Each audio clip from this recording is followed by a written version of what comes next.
Hello, everybody, and welcome to another episode of Finding Your Voice podcast. This is season 2, and I'm your host, Dr. Velma Bagby. Look, this platform is a path designed for everyday people, for authors, for entrepreneurs, new business leaders, seasoned business leaders, as well as the experienced ones. This is a platform that I've found to offer true inspiration and motivation to those who might be sitting on the sidelines, and what you have to say might help them move things along. But also ministry leaders, because I'll have the fortunate opportunity to interview my ministry leader in a few days. So I'm thankful for today. So all of you, thank you for tuning in, and I hope you enjoy this wonderful show today, because I have a special guest.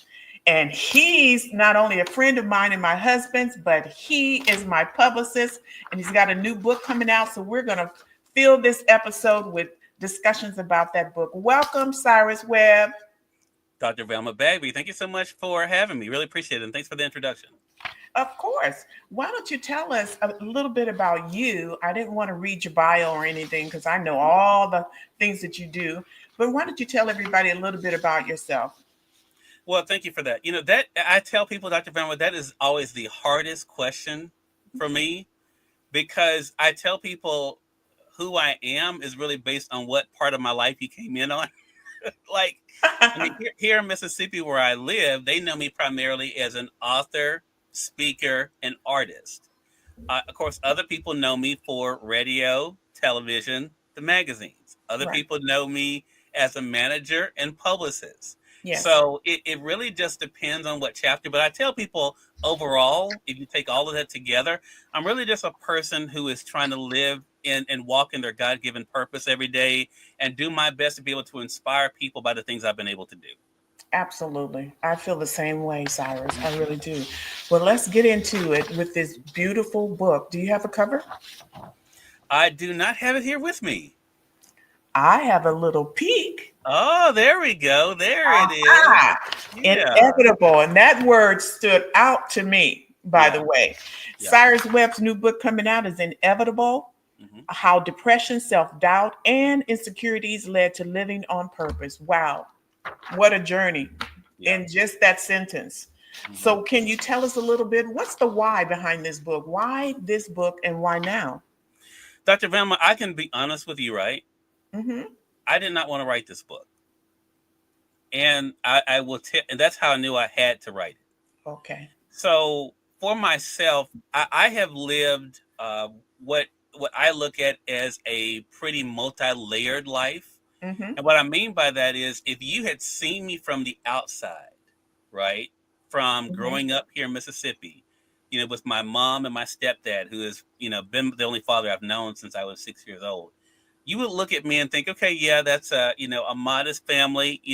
They may not have a whole lot, but the mom and dad is there in the house. He has his brother there, and things Yes. seem to be good. Yes. And on the outside, things were, but inside, I was a mess. I was a person who did not believe you when you told me I did well. I had so much self doubt, and when I tell people, the reason why I didn't want to write the story initially, Dr. Bellman, is because there are some people I've been able to interview over the past 22 years who've gone through abuse. I didn't go Right. through that. Right. They've gone through living in violent homes. I didn't go through that. They've gone through being bullied. I didn't go through that. All the battles I went through were internal, Right. but Hmm. they were the ones that nearly took me out, Hmm. because I really didn't see any value and worth in myself. And so the reason why I decided to write this book initially, I started in the beginning of this year because I turned Oh. 50 this year. Uh-huh. And I said to myself, okay, the last 3 Cyrus Webbs did not make it to 50. My uncle, who's my mom's brother, died in the car accident before he was a teenager. Oh, wow. My mom's father had a heart attack in his 30s working in the field. And Wow. so I looked at them and I looked at the history and I said, you know what? I need to tell my story. I need to let people know how I got here Hmm. and the things I had to battle with. It may be different than what other people had to battle with, but I feel like where the common ground will be for people, Dr. Velma, is that Yes. that people can look at me and say, you know what, if he was able to get out of his Yeah. own way, Yeah. how can I do that for myself? And that's really what I hope the book does for people. Well, isn't that what negative thinking does for us, for Hmm. everyone? It Yeah. really can. I remember talking about my journey to supervision and how my negative thinking got inside my head, questioned my ability, comparing myself with other candidates for the role. And it messed me up so that I just could not answer those questions. And Yeah. so I did that to myself. Hmm. Everybody else was rooting for me because the topics that they were covering in the interview, because it was simply an interview by a panel, and that's how they made the decision as to whether or not you would go onto the supervisory list. They knew I was a great shoe-in for the opportunity because what they talked about was about a program I actually developed the training for. Hmm. And so they knew Velma's going to get it, and I didn't. I was so embarrassed because I got in my own head. It Yeah. wasn't that I could have done well. It was I didn't do well because of what I began to think about, comparing myself, thinking about what others have to bring to the table, and none of that mattered. What mattered was answering those questions, and they scored those answers based on what and they scored your answers, and that total is where you fail on the list. I Hmm. didn't even make it to the list. Hmm. I just failed. Yeah. So I hear what you're saying, Cyrus. I really do. But isn't it something that sometimes that what we've been given to do may not be a comfortable place for us, but it's Yeah. so necessary when you think of the many people. What you have to say will reach. Right. So true. And, I look at biblical examples. My name, of course, Uh comes from huh. the Bible, with King Cyrus, and, my family being people of faith. And so that name meant a lot. And so it actually ties a lot into what I decided on the title of the book. I know there was no other title, but Really? I am for myself, I am Moses. I Mm-hmm. am Joseph. Mm-hmm. I'm those people who individuals looked at and said, how can this person do anything? Moses tried to talk himself out of his assignment. I Yeah, don't you speak did. well. Yeah. Aaron speaks better than me. I was that person because I grew up with a speech impediment. And so did Moses. Yeah. And so then you have Mhm. people like, like Joseph, who, even though he came from a family of privilege, his brothers looked down on him like, who Right. is this guy to tell us that Right. he's going to be the one ruling over us? Hmm. I'm that David who his Hmm. father didn't even think enough about him to bring him in when Samuel came in, That's right. looking for the future king, Hmm. and so I've always been that person for myself. And here's the funny thing though, Dr. Bellman, people may have said things about me that were not kind or but I never have been a person who's been impacted by what other people say. Neither have So I. I never had that problem. Right. Some people, you can have people say something and you own that. That's never been me. Not me. I was No. saying it to myself. Right. And so I was the one saying, because when people tell me, Cyrus, you're so smart, I would think to myself, they lying. My art teacher would tell me, you're so good. And I would say, she's lying. She's just saying that. Hmm. I, Hmm. I just, I had built self-destruction into myself that Hmm. was like, people they don't really care about you. You're not really going to be able to contribute anything. And that is what, like I said, Yeah. almost was my Yeah. undoing.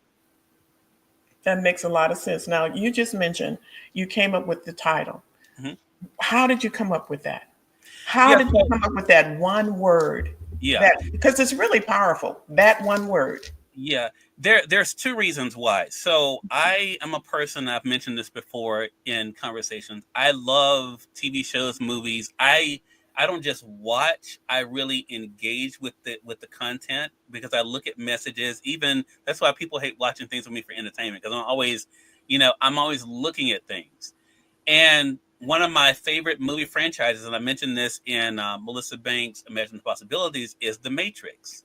Hmm. And the nemesis, the quote unquote bad guy in there, was saying to the good guy Neo, that it was inevitable that the bad Hmm. guy would win. Yeah. But what Neo realized at the end was the appearance of the bad person winning was the Yeah. key to the good person winning.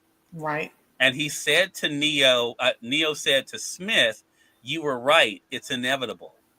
And that's what shifted everything. The reason why I knew that was the title of the book, Dr. Brown, is because I became everything people told me I was going to be. I became that artist. I became that author. I became that person that would travel. I was told all these things. Yeah. I just didn't believe it. Yes. But when I look at the path and looked at my work ethic and really took a hard look at that, it was inevitable. This was the path that I was meant to walk. So for those who really want to break down that word a little bit, I'm going to tell you what that word means. It means unavoidable, predictable, to be expected, to be anticipated, bound to happen, certain, inescapable, preordained, predestined, and fated.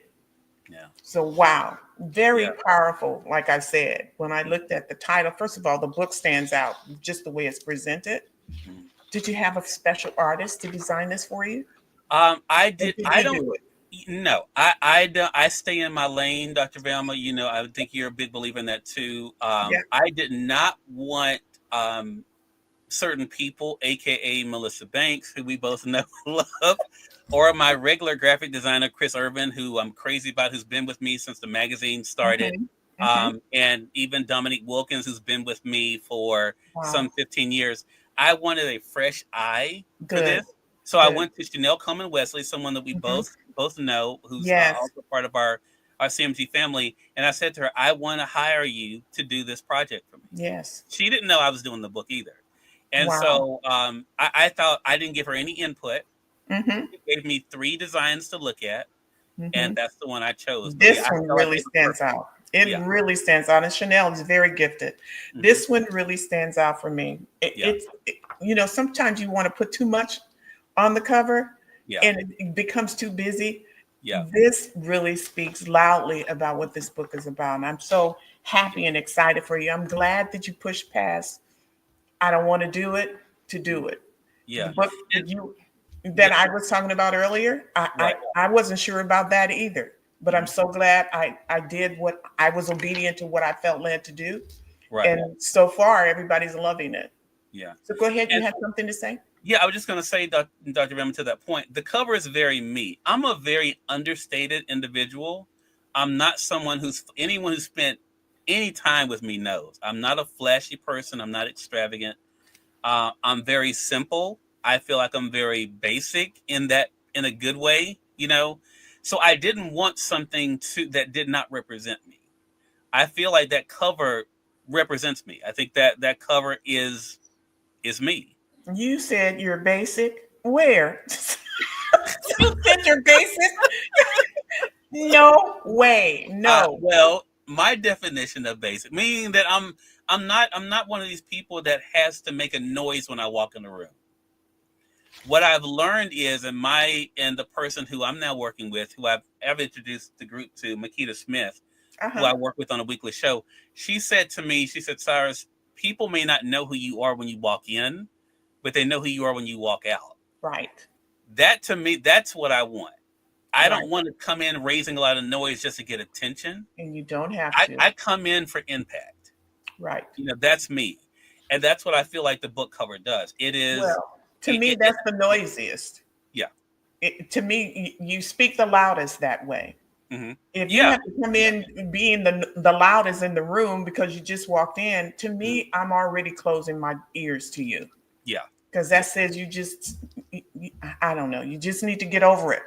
Yeah. That's Well, too it is about much. you. And see, my Yeah. life has never been about me. And that's the thing that another common denominator, my mom even said, because I interviewed my mom for the book, and I had my mom and dad to interview. That Uh-huh. interview is going to be in the book. And one thing Uh-huh. she said is that now I'm not someone who grew up liking being around people. But my mom says I was always looking out for people. And I'm not a violent person, but I'm very defensive of people I care about and Yeah. people around me. Yeah. And the 2 times I've gotten in trouble in school was when I was defending a friend who was, because I never got bullied. My mom says it's because people were scared of me. But when I was defending a friend of mine, because I've always had a problem with people being mistreated. I don't like I don't people like being that taken either. advantage of, and I've learned now how to harness that better. Yes. but I would put hands on you. Oh, I felt the finger. I'm Yeah, trying to get my finger in the right. camera. So, How do I yeah, get? There we go. I felt the finger. I've gotten so much better in my old age, and kind of Oh wow. learning how to mellow, and but no, that has always been a part of me. So yeah, this project, I'm excited about it. I think it's going to help people to Yeah. understand not only how I've built what I've built professionally, but how I've been built inside. But it's important for people to see and hear Mhm, this because you never know there's somebody that could be going through something similar and it's just mhm. what they needed to hear in that moment that would Right. help them to see, wait a minute, I do that. Hmm. Let me fix that. Yeah. Because on the other side of it is something greater. Yeah. And like those characters you mentioned in scripture, the blessings for all of them came Yeah. after Yeah. they made the decision to do something different for their lives, Hmm. after Yeah. Moses decided to step out of his fear of talking. Of course, he had Aaron to be with him, but still, after he stepped into the role. Yeah. So it's always after Yeah. And that I'll the tell you the great other thing thing that happens. I've learned in my life, Dr. Velma, that has served me well, and I hope people take away, is that I've never felt like I have to be the only one. I have even to a fault, my mom would talk to me, and I was like, oh yeah, I remember that. I have always tried to bring people along with me Uh huh. as I've risen. Now, the mistake I've made, and this book is, let me say this too, this book is not about pointing fingers at anyone but me. Okay. Because I was very intentional of realizing, okay, I don't want them to make the mistake, Dr. Bam, a lot of people make of when things don't work out, they're pointing the finger at somebody else. Well, this person Right. did this, or they didn't Right. do this. I point the finger, what role did I play in Mm-hmm. this? And How can I've I do learned better? in my life, and I said this recently in an interview, one of the hardest things for me that pains me is to know that sometimes I want things for people more than they want it for themselves. Yeah. And I've had to Absolutely. make peace with that Mm-hmm. everyone is not going to be successful. Not because I don't want them to be, because they don't want it enough. And Right. so that has been hurtful for me. And I've seen examples of that in my life, in my family, and with my friends. And as I've grown older, that, you know what, I can want something for someone and give them the tools they need, but it's up to them what they do with it. That's exactly what happened to me and my supervisor. When I failed that exam, I got back to the office and told her I didn't do well. And then she said, "Well, no problem. When it comes back around next year, you're going to take it again." I said, "No, I am not. I'm not taking that test again." "Oh, yes, you are." Had Yeah. I not had that kind of support, Hmm. somebody who believed in me at that moment, I probably would have passed it up. I probably have said it's not worth my time. Yeah. But it was worth my time when I went back the following year. So I hear what you're saying, Hmm. that sometimes she was pushing me.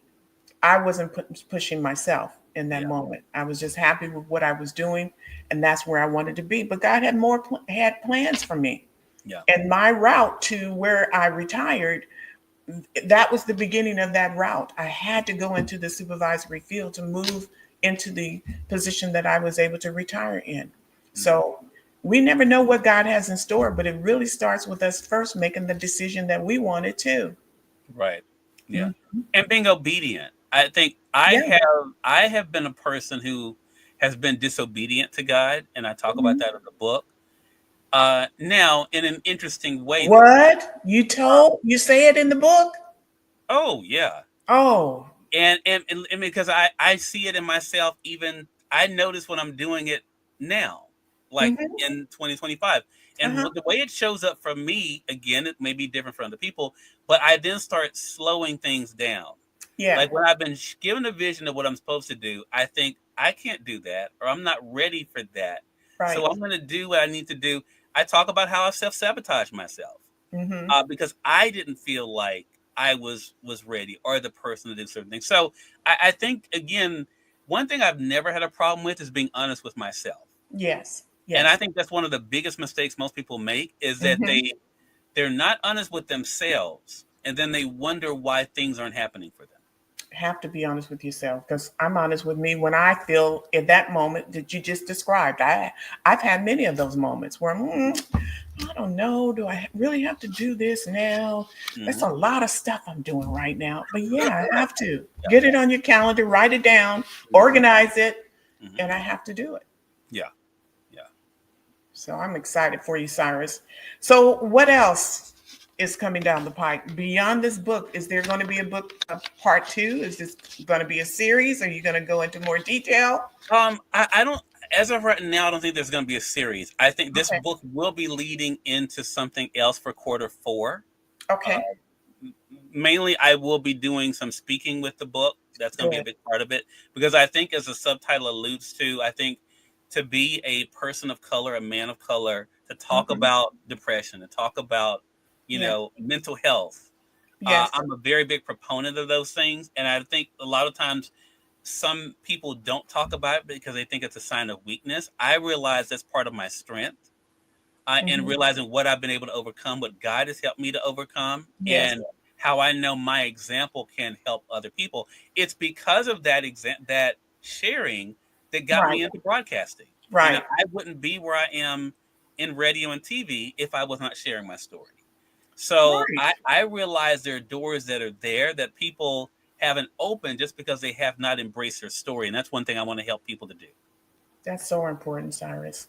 Well, I just want to thank you for being on the show with me today. I was so excited about it. I told my husband, I said, I've got two great guys I'm going to be interviewing this week. He said, well, who? I said, Cyrus is one. Oh, Cyrus. And then my pastor later on this week. So I'm Oh, good. excited. Well, look, Yes. I thank you so much for allowing me to be on your platform. I'm so glad that you are embracing this part of who you are.